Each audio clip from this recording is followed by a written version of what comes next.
हरे कृष्ण। तो आज हम कर रहे हैं श्रीमद् भागवतम स्कंद 3 अध्याय 32 और श्लोक संख्या 28। और ये बहुत सुंदर अध्याय है। कर्म का बंधन के यहाँ पे चर्चा कर रहे हैं। भगवान कपिल अपनी माता देवहूति को बता रहे हैं।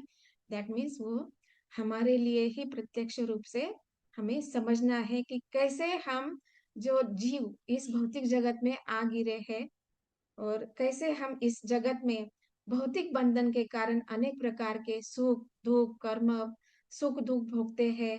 कर्म में लगे हैं, अनेक अनेक प्रकार के कर्म कर रहे हैं, सकाम कर्म कर रहे हैं, अकाम कर्म कर रहे हैं, विकर्म कर रहे हैं, अलग अलग प्रकार के कर्म कर रहे हैं। क्योंकि हम भौतिक प्रकृति के 3 गुणों के अंदर फंसे हुए हैं और हमारा जो स्वभाव है उसके अनुसार हम यहाँ पे कार्य कर रहे हैं।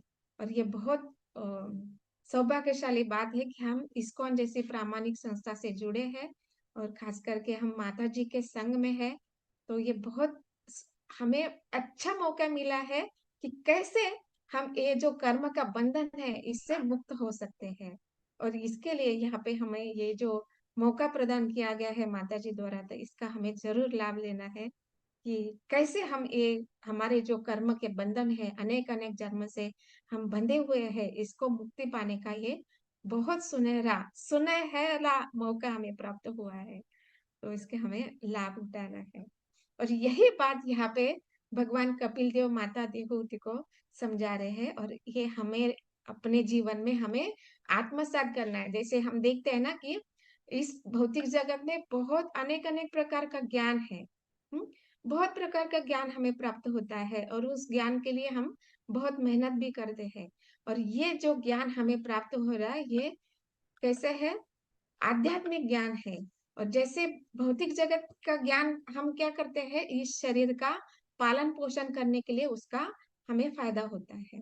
लेकिन हम इस भौतिक जगत में आने के कारण हम अज्ञान में होने के कारण हम ये भूल जाते हैं कि हम कौन है। हम शरीर नहीं है, हम आत्मा है। दैट मीन्स जिस प्रकार शरीर है, शरीर का पालन पोषण करना अनिवार्य है, उसी प्रकार आत्मा का भी हमें संरक्षण करना है, उसका भी पालन पोषण करना है। क्योंकि वो आत्मा जो है भगवान का एक अंश है। और उसके लिए भी पालन पोषण होता है। ये ज्ञान हमें इस संघ में जुड़ने से, गुरु का शरण होने से, शास्त्रों का अध्ययन करने से हमें ये ज्ञान प्राप्त होता है कि आत्मा होती है और आत्मा के लिए भी फूड होता है और उसका पोषण हमें कैसे करना है, उसकी विधि क्या है, ये हमें गुरु सिखाते हैं। तो यहाँ पे हम और एक आत्मा को फूड हम आज हमें देने वाले हैं कि कैसे ये जो इस भौतिक जगत में हम रहते हुए भी हम आत्मा का पोषण किस प्रकार कर सकते हैं, उसके लिए क्या विधि है यहाँ पे बताया जा रहा है। तो यहाँ पे अनुवाद में श्रील प्रभुपाद लिख रहे हैं कि जो आध्यात्म से परामुख है, मतलब आध्यात्म क्या होता है, आत्मा क्या है, शरीर क्या है और कैसे इस जगत में हम आए हैं, कैसे अलग अलग प्रकार के कष्ट पीड़ाएं हमारे जीवन में आती रहती है, इसको हम नहीं समझ पाते हैं। क्यों? क्योंकि हम परामुख हो चुके हैं। कैसे? मतलब इस जगत में, भौतिक जगत में आना ही ये परामुख होने का मुख्य कारण है। हम भगवान से परामुख हो गए हैं, इसलिए हम इस भौतिक जगत में आकर फंसे हैं।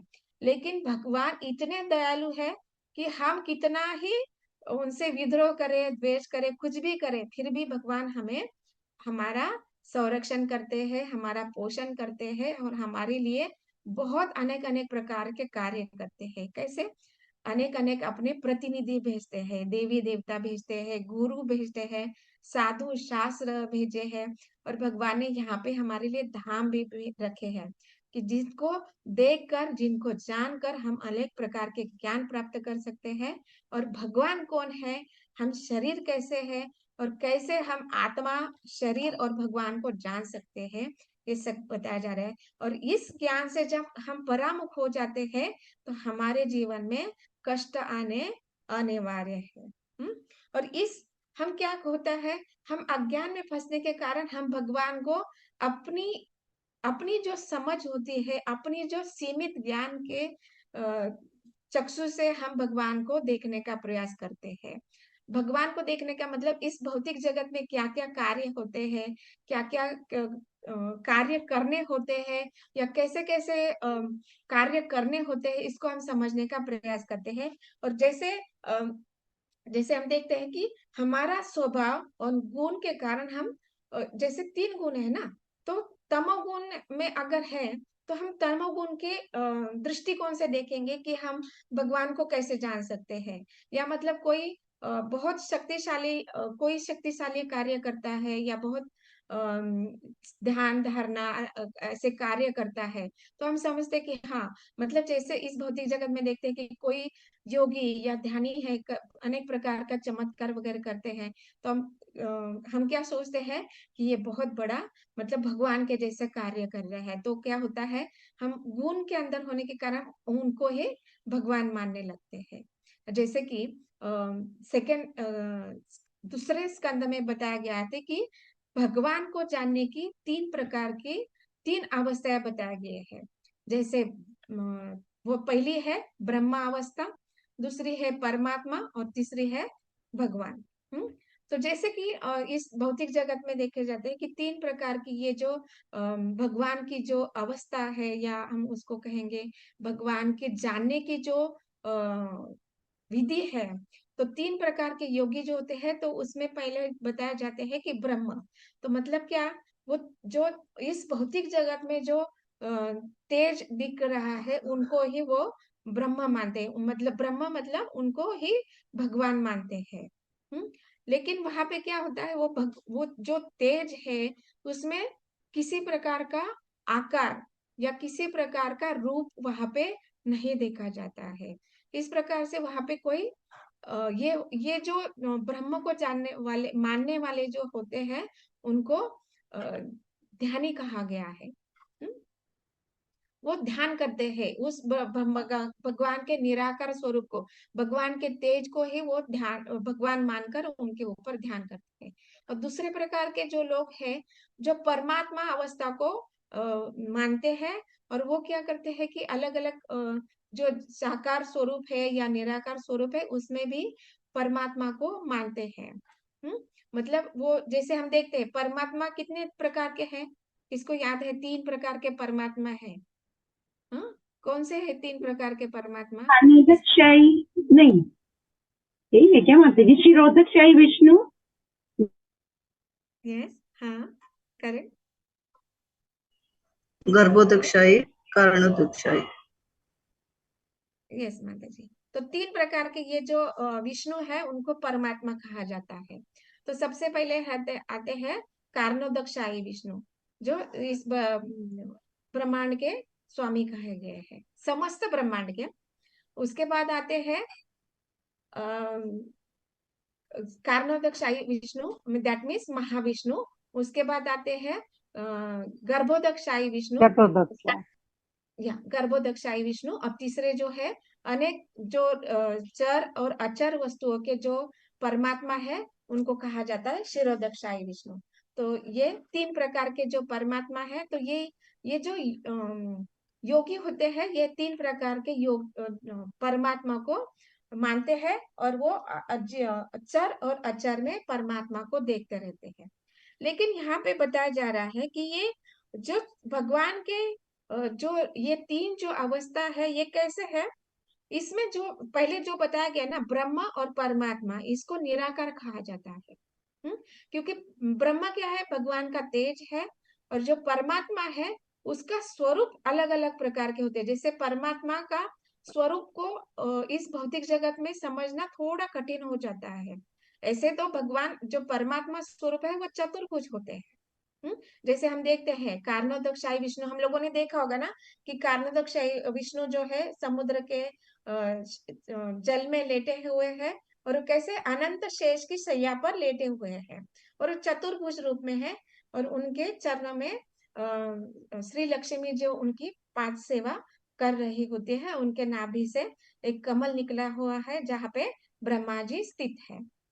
ये जो है कारणोदकशाही विष्णु है। तो दैट मीन्स वो चतुर्भुज रूप है, लेकिन ये योगी जो होते हैं वो अलग-अलग प्रकार से उनके ऊपर ध्यान करते हैं। वो सभी जीवों में, चर अचर में परमात्मा को देखते रहते हैं।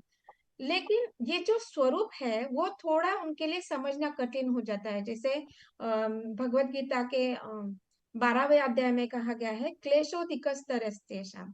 मतलब ये जो परमात्मा को जानना है, इसके लिए बहुत उनको कठिन प्रयास करने होते हैं।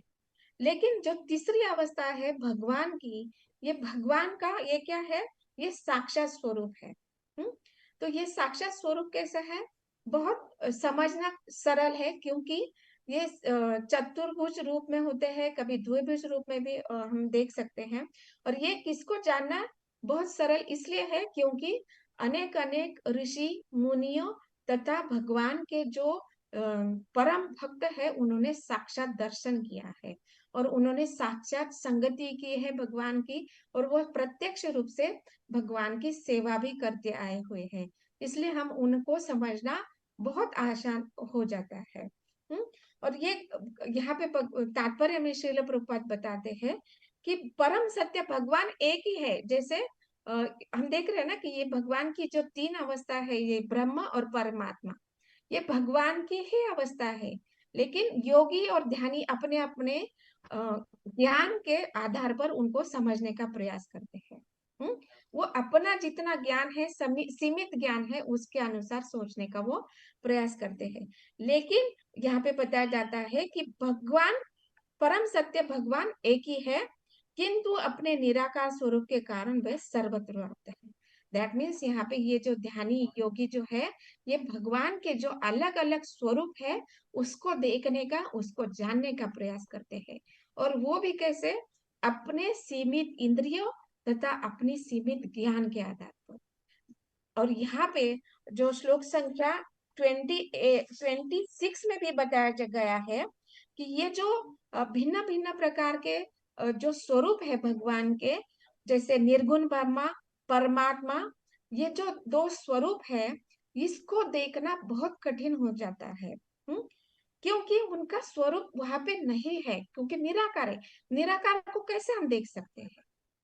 इसलिए वो देखना बहुत कठिन है। लेकिन भगवान का जो साक्षात स्वरूप है, जो तीसरी अवस्था है भगवान, उसको देखना बहुत सरल है, क्योंकि वो साकार रूप। और ये जो इसको देखने के लिए ऐसे देखा जाए तो ज्ञान की भी आवश्यकता है। भगवान की जो तीसरी अवस्था है, भगवान साकार स्वरूप, इसको देखना आसान भी है और समझना थोड़ा कठिन भी होता है। कैसे, मतलब यहाँ पे बताया जा रहा है कि ये जो भगवान की जो शक्तियां हैं, हम जानते हैं भगवान की तीन प्रकार की शक्तियां, राइट? हाँ, तीन అవునండి. प्रकार की शक्ति।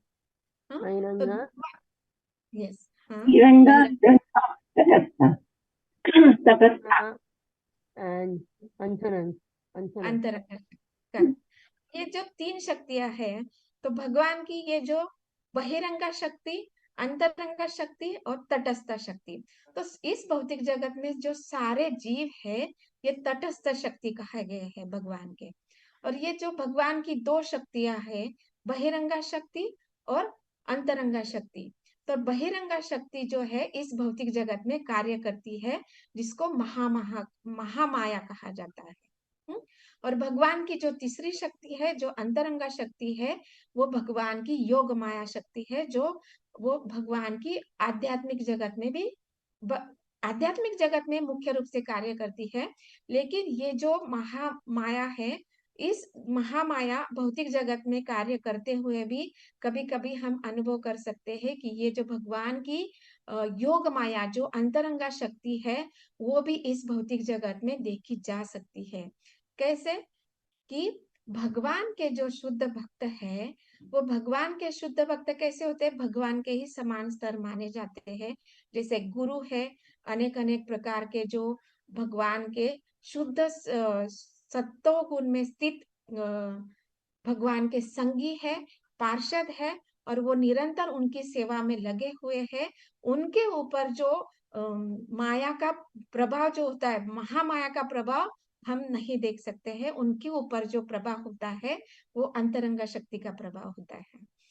इस कारण उनके पास जो भी भगवान की शक्ति का प्रभाव होने के कारण उनके पास जो भी ज्ञान होता है वो पूरी तरह से आध्यात्मिक ज्ञान होता है, स्पिरिचुअल ज्ञान होता है। इसलिए हमें कहा जाता है, भगवान हमें भगवत गीता में आदेश देते हैं कि ऐसे ही व्यक्तियों के, ऐसे ही शुद्ध भक्तों की हमें शरणागत स्वीकारनी है। दैट मीन्स क्योंकि उन्होंने भगवान का साक्षात दर्शन किया है, प्रत्यक्ष रूप से सेवा की है और प्रत्यक्ष रूप से ज्ञान प्राप्त किया है। और सबसे बड़ा उदाहरण हम इस स्कंद में देख रहे हैं कि प्रत्यक्ष रूप से ब्रह्मा जी ने भगवान से ज्ञान प्राप्त किया है। और एक उदाहरण यहाँ पे कपिल देव, भगवान कौन है? वो कपिल देव कौन है? स्वयं भगवान है, और वो स्वयं भगवान प्रत्यक्ष रूप से ज्ञान प्राप्त प्रदान कर रहे हैं।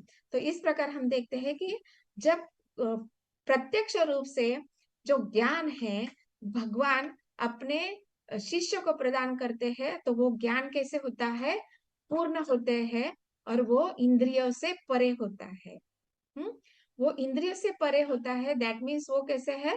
वो अचिंत्य ज्ञान होता है। कभी कभी ज्ञान को समझना, हम देखते हैं कि हमारी इंद्रियों के द्वारा ज्ञान को समझना कठिन हो जाता है। तो इसके लिए उदाहरण दिया जाता है। एक संतरा है, खट्टा है, उसको अगर हम टेस्ट करते हैं तो खट्टा टेस्ट आता है, और तुरंत अगर हम शुगर खाएंगे तो उसका टेस्ट, हमें शुगर का जो स्वीटनेस है वो टेस्ट हम अनुभव नहीं कर सकते हैं, क्योंकि जीभ पहले से हमारी खट्टी हो चुकी है। दैट मीन्स शुगर तो स्वीट है ना, लेकिन वो कैसे है? अभी वो जो हमारी जीवा है, वो जो संतरे के जूस से प्रभावित हो चुकी है। क्योंकि वो खट्टा जो रस है उसका जो स्वभाव है वहां पे वो प्रभाव दिखा रहे हैं। दैट मीन्स शुगर तो स्वीट है, शक्कर तो स्वीट है, लेकिन उसका टेस्ट हमें नहीं आ रहा है। इस प्रकार इस भौतिक जगत में यही होता है कि जब जीव इस भौतिक जगत में आता है तो वो अज्ञान के कारण, अपनी अपिन इंद्रिय के कारण जो सही ज्ञान है वो नहीं जान पाता है। और इसलिए यहाँ पे बताया जा रहा है कि भगवत गीता में स्पष्ट बताया गया है। श्रील प्रभुपाद तात्पर्य में लिख रहे हैं कि स्पष्ट उल्लेख भगवत गीता में है। भगवान कहते हैं कि जो कुछ भी अनुभव किया जाता है वो मेरी शक्ति का ही विस्तार है। दैट मीन्स इस जगत में जो कुछ भी हम खट्टा मीठा, सुख दुख, मान अपमान, जो कुछ भी हमें अनुभव होता है वो कैसे है? भगवान की शक्तियों का ही विस्तार है। दैट मीन्स हमारे जीवन में जो कुछ भी होने वाला है वो भगवान की शक्तियों के द्वारा ही सब कुछ होते रहता है। और ये पूरा भगवत गीता में भगवान ने बताया है। और ये भगवान की शक्तियों को हम कैसे समझ सकते हैं? कैसे? अगर कोई व्यक्ति हमारे ग्रुप में नया ऐड हो जाता है तो उसके बारे में हम कैसे जान सकते हैं? कैसे जान सकते हैं? कौन बताना चाहेगा? प्रश्न करके, यस, उसी से पूछ कर यस उदरंगा माता जी। उसी उसी डिवोटी से पूछ कर जानेंगे उसके बारे में, उन्हीं से Yes, पूछेंगे ना फिर। यस, दैट मीन्स वो जो नया व्यक्ति, जो भक्त हमारे ग्रुप में ऐड हुआ है, उससे हम प्रश्न करेंगे, और वो जब बताएंगे कि मैं ऐसे ऐसे व्यक्ति हूँ, मैंने ये कार्य किए हैं, ये मैं करता हूँ, ये जब बताएंगे तभी पता चलेगा ना। या फिर दूसरा एक ऑप्शन है कि जो व्यक्ति उस व्यक्ति को जानता है, जो नया व्यक्ति हमारे ग्रुप में ऐड हुआ है, भक्त ऐड हुआ है, उनके बारे में कोई व्यक्ति जो जानता है वो जब आकर हमें बताएंगे कि ये व्यक्ति ऐसे ऐसे कार्य करता है, ऐसे है, तब हमें पता चलेगा कि हाँ, ये व्यक्ति के बारे में हम उनके विषय में ज्ञान प्राप्त कर सकते हैं। यही बात यहाँ पे भगवान भगवत गीता में बताया है कि मेरे विषय में जानने वाले कुछ भक्त है, और मैं स्वयं भी भगवत गीता में पूरा ज्ञान दे रखा है। दैट मीन्स यहाँ पे बताया जा रहा है कि हम जो भगवान की जो आध्यात्म है या भगवान के विषय में जो ज्ञान प्राप्त करना चाहते हैं वो कैसे है? केवल भगवान के प्रतिनिधियों द्वारा या स्वयं भगवान द्वारा ही हमें प्राप्त करना है, तभी हमें सही ज्ञान प्राप्त होगा। क्योंकि हमें ये, अगर हम अपनी इंद्रियों, अपने सीमित ज्ञान से प्राप्त करना चाहेंगे तो वो नहीं हो पाएगा। इसलिए यहाँ पे बताया जाता है कि ये जो मेरा ही, यहाँ पे प्रभुपाद जी ने तात्पर्य में लिखा है ना, हाँ, कि अपनी, जैसे कहा गया कि अपनी अपूर्ण इंद्रिय अनुभूति के कारण हम भगवान के रूप को नहीं समझ पाते हैं, हमें उनके विषय में ज्ञान प्राप्त करना होता है, इसलिए यहाँ पर ज्ञानम एकम कहा गया है। तो इसलिए भगवान के विषय में ज्ञान प्राप्त करने के लिए हमें क्या है, भगवान ने ही बताया गया ज्ञान को हमें समझना है। जैसे आगे भी लिखा गया है कि परम पुरुष को भगवत गीता में उन्हीं के द्वारा उच्चारित वाणी से समझा जा सकता है। और ये ज्ञान कहा, भगवान परम सत्य है, भगवान ही निराकार स्वरूप में सर्वत्र व्याप्त है। यह ज्ञान हमें कहाँ प्राप्त होता है, भगवत गीता में प्राप्त होता है। और ये भगवत गीता स्वयं भगवान की वाणी है। और ये स्वयं कौन बोल रहा है, स्वयं भगवान कपिल देव हमें बता रहे हैं। तो इससे बड़ा प्रूफ हमें क्या चाहिए। तो ये स्वयं भगवान यहाँ पे बताया जाता है कि मुझसे श्रेष्ठ और कुछ भी नहीं है। दैट मीन हम जब भगवान को जानने का प्रयास करते हैं तो ब्रह्म, परमात्मा, ये सारा ज्ञान उसमें सम्मिलित हो जाता है। जैसे यहाँ पे बताया ना कि निराकार तेज जो है वो सर्वत्र व्याप्त है, वो मेरा ही तेज है, ये भगवान स्वयं कहते हैं। और ये परमात्मा जो है, जो ध्यानी अलग अलग रूप से परमात्मा को ऊपर ध्यान करते हैं, और ये परमात्मा 3 प्रकार के परमात्मा है और वो कैसे कार्य करते हैं, ये सारा ज्ञान भगवान स्वयं ही बताते हैं। क्योंकि उनके विषय में ज्ञान वो स्वयं ही जान सकते हैं ना, कोई और कैसे जानेगा, राइट। और वो जब बताएंगे तभी हम जान सकते हैं। और ये स्वयं भगवान कपिल देव यहाँ पे बताए जा रहे हैं, मुझसे श्रेष्ठ और कुछ भी नहीं है। इसलिए जब भगवान को जान जाते हैं कि भगवान ऐसे अलग अलग स्वरूप में आते हैं, तो भगवान के कुछ स्वरूप हम जानते हैं। जैसे भगवान स्वयं राम है, यहाँ पे स्वयं कपिल देव कपिल देव अपने माता देवहूति को ज्ञान प्रदान कर रहे हैं। और भगवान नरसिंह देव, जो भगवान अपने भक्त की रक्षा के लिए नरसिंह स्वरूप प्राप्त कर लेते हैं। कैसे होता है ये? जैसे ये अपनी भक्त के रक्षा के लिए, जैसे हिरण्यकशिपु ने तो बहुत सारे वरदान कंडीशन डाल रखे थे, स्टार डाल रखे थे ना, स्टार्स रखे थे। क्या? दिन में नहीं, रात में, मनुष्य नहीं, पशु नहीं, दिन में नहीं, और घर में नहीं, बाहर नहीं, आकाश में नहीं, पाताल में नहीं, कितने सारे कितने सारे कंडीशन वहां पे रख लगे थे।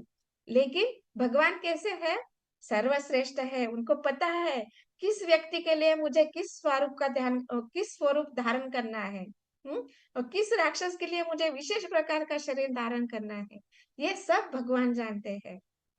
तो इस प्रकार ये भगवान के जो अलग अलग रूप है, इसके विषय में हम तभी जान सकते हैं जैसे भगवान के जो शुद्ध भक्त है, प्रहलाद महाराज जैसे भक्त है, ध्रुव महाराज जैसे भक्त है। ध्रुव महाराज इतनी छोटी आयु में भगवान को प्राप्त किए हैं। तो ये हमारे लिए कितने आदर्श उदाहरण हैं कि अपनी, जैसे गर्भावस्था में परीक्षित महाराज को दर्शन मिला है। तो ये हमारे लिए कितना उदाहरण है कि भगवान के विषय में ज्ञान हम प्रत्यक्ष रूप से भगवान से प्राप्त कर रखते हैं। और ये भगवान की हमारे ऊपर कृपा है कि उन्होंने ये शास्त्र, इतने सारे सारे संत और ये सारे जो प्रत्यक्ष रूप से गुरु हमें प्रदान किए हैं, जिसके कारण हम भगवान को जान सकते हैं। तो हमारे अपूर्ण इंद्रिया, सारी जो ज्ञान है, उसको सब एक साइड में रख के केवल ये जो ज्ञान है, ये भागवतम जो है, इसको ही समझना है, तभी हम पूर्ण ज्ञान को प्राप्त कर सकते हैं। और ये जो सारी इंद्रियों की शुद्धि, इस ये जो अमल पुराण है, श्रीमद् भागवतम कैसा है, अमल पुराण है। इसमें किसी भी प्रकार का मल नहीं है। जिस प्रकार गंगा जल शुद्ध है, जिसमें यहाँ पे पता है ना, गधे और गौवे, जैसे मतलब बाकी भगवान को छोड़कर जानने वाले कौन कहे गए हैं, आप समझ सकते हैं। और जो भगवान को जानने वाले हैं उनको गौवे कहा गए हैं। तो गधे भी स्नान करते हैं और गौवे भी स्नान करते हैं। तो हमें हमें समझना है कि हमें किस कैटेगरी में आना है। तो गवे के कैटेगरी में आना है या गधे के कैटेगरी में आना है, तो यह हमारा डिसीजन रहेगा। और हमें ज्ञान प्राप्त करना है। जो ज्ञान रूपी ये जो गंगा बह रही है, भागवत रूपी गंगा जो बह रही है, इसमें बारंबार डुबकी लगानी है। और ये डुबकी से हम जब इसमें स्नान करेंगे ना, ये जो ज्ञान की गंगा में स्नान करेंगे, तो ये ज्ञान कैसे है, अपने आप हमें प्राप्त होगा, क्योंकि हम पूरी तरह से भगवान के ऊपर श्रद्धा रखते हैं, गुरु के ऊपर श्रद्धा रखते हैं, गुरु के मार्गदर्शन में हम कार्य कर रहे हैं। तो ये ज्ञान हमें प्राप्त होने वाला है। और इस प्रकार जब ज्ञान की गंगा में हम डुबकी लगाएंगे, तो हमारी जो अपूर्ण इंद्रिया है वो कैसे होगी, वो जो धीरे धीरे धीरे धीरे शुद्धता की ओर बढ़ेगी। और धीरे धीरे हमारी जो कैसे होगा, ये ज्ञान कैसे होगा, पहले कैसे होता है, गुरु के मुख से आता है और हमारे कान के अंदर प्रवेश करता है। तो ये ज्ञान को गंगा से हम मुख से नहीं प्राशन करते हैं, हम क्या है, कान से प्राशन करते हैं। और कान से होके होके वो कान से होके एक कान से जाके दूसरे कान से नहीं बाहर निकलता है, ये कान से होकर हमारे हृदय में प्रवेश करता है। और जब हृदय में प्रवेश करता है तो हमारा मन बुद्धि पूरा सुसत विवेक बुद्धि जाग जाता है। और हम सारे कार्य जो होते हैं वो कार्य कैसे हो जाते हैं, जिस प्रकार गुरु मार्गदर्शन करते हैं उस प्रकार से कार्य होते हैं। और जो इंद्रिया हमारी इस प्रकार से शुद्ध होने लगती है। क्यों? क्योंकि हमारे जो कार्य हैं सारे भगवान को केंद्र बिंदु रखकर होते हैं। इस प्रकार हम देखते हैं कि ये जो कानों से क्रिया प्राप्त किया गया जो ज्ञान है वो कैसे होता है, साक्षात अनुभव होता है। हम सारे यहाँ पे भक्त बैठे हैं, हाँ, हम लोग जुड़ रहे हैं, इस ज्ञान प्राप्त कर रहे हैं, तो सबको ये अनुभव होता है, सबको ही अनुभव हो गया कि कैसे हम भक्ति में आने से, जपा करने से, नियमित रूप से अध्ययन करने से, शास्त्रों को सुनने से, श्रवण मात्र से हमारे जीवन में कैसे कैसे अनुभव होता है कि प्रत्यक्ष रूप से भगवान हमारी रक्षा कर रहे हैं। प्रत्यक्ष रूप से भगवान दिखाते हैं कि हाँ आप आगे बढ़ो, मैं हमेशा आपके साथ में हूँ, मैं हमेशा आपके साथ में रहूंगा। और हम अनुभव करते हैं कि कैसे कभी कभी विपरीत परिस्थिति आती है, विकट परिस्थिति आ जाती है, तो हमारे अंदर वो अचानक से एक चेतना जागृत होती है कि नहीं, भगवान जरूर, इसमें कोई भगवान की एक योजना है, जिसके कारण मुझे ये परिस्थिति देखने को मिल रही है, एक जो संकट की स्थिति है, इसके पीछे जरूर कोई कारण है। ये जब अनुभव हम आने लगते हैं, और यही अनुभव क्या है, यही है हम भगवान को प्रत्यक्ष रूप से भक्ति में हम आगे बढ़ रहे हैं, इसका साक्षात अनुभव है। तो ये साक्षात्कार है, भगवत साक्षात्कार हम करते हैं। कैसे? क्योंकि हम भगवान के जो ये है ना, शास्त्रों से शुद्ध ज्ञान प्राप्त कर रहे हैं, इसलिए हम ये अनुभव करते हैं। और इसलिए हम देखते हैं कि जो भक्त है वो हमेशा सोते जागते उठते बैठते कार्य करते हुए चलते, हाँ, कुछ भी कार्य करते हो, हमेशा उनके बैक ऑफ माइंड में क्या चलता रहता है, हरि नाम चलता रहता है, या सुबह में क्या कथा सुना वो चलता रहता है, वो याद आते रहते हैं। अरे हाँ, कहीं पे कोई शब्द पढ़ लिया तो उसको याद आता है, अरे हाँ सत्संग में हम लोगों ने ये सुना था, इसके ऊपर ये सुना था। मतलब वो सारा रिकॉल होने लगता है, कि हमें वो अनुभव होने लगता है। इससे क्या होता है, हमारी जो, अभी देखिए, कोई एक शब्द सुन लिया और उसका हम क्लास में सुना हुआ वो याद आता है, दैट मीन्स हमारा मन क्या हो जाता है, उसके विषय में नहीं होता। जैसे अभी कोई प्रसाद की थाली किसी ने लाके हमें पेड़ा लाके दिया, राइट, उन्होंने बोला कि प्रसाद है, तो हम क्या याद करेंगे, प्रसाद लाके दिया था, अरे वृंदावन का जो कृष्ण बलराम मंदिर में जो पेड़ा मिलता है, उसके जैसा पेड़ा का स्वाद कहीं पे नहीं आएगा, खास करके सोन पापड़ी। ये जो कृष्ण बलराम मंदिर की जो सोन पापड़ी है, उसके जैसा स्वाद कहीं पे भी नहीं मिलेगा। करेक्ट। तो दैट मीन्स यहाँ पे क्या हो रहा है, ये प्रसाद किसी ने लाके दिया, लेकिन मन और बुद्धि क्या हो रहा है, अपने आप भगवान की ओर आकर्षित हो रहा है और भगवान के विषय में सोच रहा है, भगवान के धाम के विषय में सोच रहा है और प्रत्यक्ष प्रसाद पा रहे हैं। तो वो जो भी प्रसाद है, लेकिन वो क्या सोच रहा है, ये भगवान का कृष्ण बलराम मंदिर का वृंदावन का प्रसाद है। मतलब ये सारी इंद्रिया कैसे हो रहे, अपने आप उसमें संयुक्त हो रहे हैं और ये हम क्या हो रहे, इंद्रिया शुद्ध हो रहे हैं। दैट मीन्स ये कितना सूक्ष्म है, हम ये जान भी नहीं पाते हैं। ये इसको समझना मतलब थोड़ा कठिन हो जाना, लेकिन उतना कठिन भी नहीं है। करेक्ट। क्योंकि वो अपने आप हो रहा है ना, अपने आप हो रहा है, तो इसको हम सोचने का, उसके लिए गहन स्टडी करने का कोई जरूरत नहीं है कि कैसे मैंने ये सोचा, फिर कैसे मन में आया, कैसे बुद्धि में आया। इसके लिए कोई स्टडी करने का आवश्यकता नहीं है, ये अपने आप होते जाता है। इसलिए कहा जाता है कि जो भक्ति योग मार्ग जो है ना, बहुत सरल है और शुद्ध है और ये अंतिम लक्ष्य तक जाने वाला है। और जैसे ये जो बताया गया कि निराकार जो निराकारवादी या मायावादी है, यहाँ पे हम देखते हैं कि कोई भी अब तक कोई भी भगवान को प्राप्त नहीं कर पाया है। ये प्रत्यक्ष यहाँ पे श्लोक संख्या 26 में बताया गया है कि भगवान को वो प्राप्त नहीं कर पाए। अगर वो पहले से कोई निराकारवादी है, मायावादी है, वो अगर भगवान को प्राप्त हुए हैं, तो कैसे उनको भगवान के विषय में ज्ञान प्राप्त हुआ है, भगवान के शुद्ध भक्तों का संग प्राप्त हुआ है। तभी वो भगवान को जान पाए हैं। और जैसे कि यहाँ पे प्रत्यक्ष उदाहरण है श्रील शुकदेव गोस्वामी। जो श्रील शुकदेव गोस्वामी जो पहले थे, वो निराकारवादी थे, वो निराकार भगवान को जानते थे। लेकिन उनको कैसे हुआ, जब वो वन में विचरण कर रहे थे, उनका जैसे जन्म हुआ, वो तुरंत निकल के वन की ओर चल गए। राइट, हम सब जानते हैं। 16 वर्ष की आयु में जब उनका जन्म हुआ, तो वो सुखदेव गोस्वामी अपने माता से गर्भ से बाहर आकर तुरंत वन की ओर चल गए। और व्यासदेव देखते रह गए कि मेरे पुत्र क्या कर रहे हैं, लेकिन वो सीधे वन में चले गए। लेकिन व्यासदेव जानते थे कि ये जो ज्ञान मुझे प्राप्त हुआ है, ये किसी को देना है। इसलिए उन्होंने अपने शिष्यों को भेजकर वन में, जहां पर सुखदेव गोस्वामी रहते थे, वहां पे उन्होंने वो जो श्लोकों का उच्चारण करने के लिए कहा। और जो सुखदेव गोस्वामी ने उन श्लोकों को सुनकर पूछा कि ये श्लोक आपने कहाँ से सीखे हैं।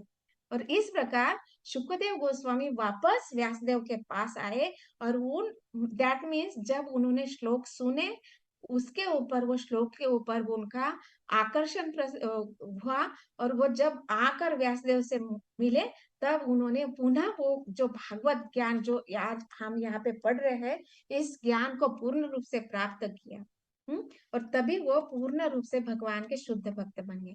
तो इस प्रकार देखते हैं कि भगवान का ये जो ज्ञान है, ये अमल पुराण है और भगवान को जानने के लिए भगवान के ही द्वारा बताए ज्ञान को हमें प्राप्त करना है, तभी हम उनके ऊपर जान पाते हैं। और यही बात यहाँ पे बताया जाता है, क्योंकि हम भगवान, और ये जब ज्ञान प्राप्त होता है, ये ज्ञान प्राप्त होता है मतलब क्या, कि हम जीव है, भगवान भगवान है और भगवान षट ऐश्वर्य से पूर्ण है, द्विभुज रूपी श्याम सुंदर स्वरूप है।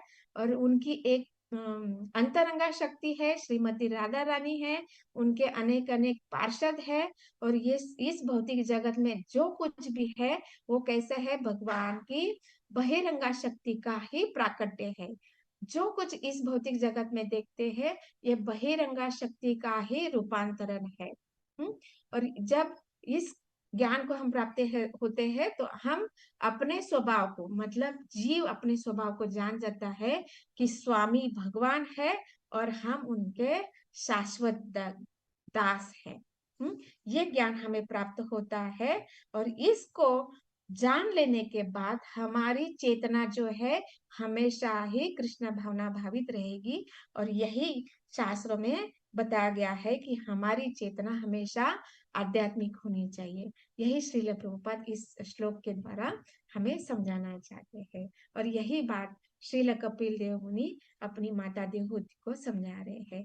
और जब हमारी चेतना शुद्ध हो जाएगी, तो चेतना शुद्ध होने से क्या होगा, हमारा कर्म बंधन टूट जाएगा। और क्या होगा, हम ये जन्म मृत्यु के चक्र से मुक्त होकर क्या होगा, सीधे हम भगवान कृष्ण को प्राप्त करते हैं और सीधे हम भगवान के धाम जाते हैं और प्रत्यक्ष रूप से भगवान की सेवा करने में लग जाते हैं। यही बात यहाँ पे बताया गया है। और ये जो हमारी चेतना हमें हमेशा बनाए रख ली, ऐसी नहीं कि अभी मैंने ज्ञान प्राप्त कर लिया और मैं अभी भक्ति कर, ऐसा नहीं कि अभी हो गया, नहीं, ये हमेशा तक चलना है।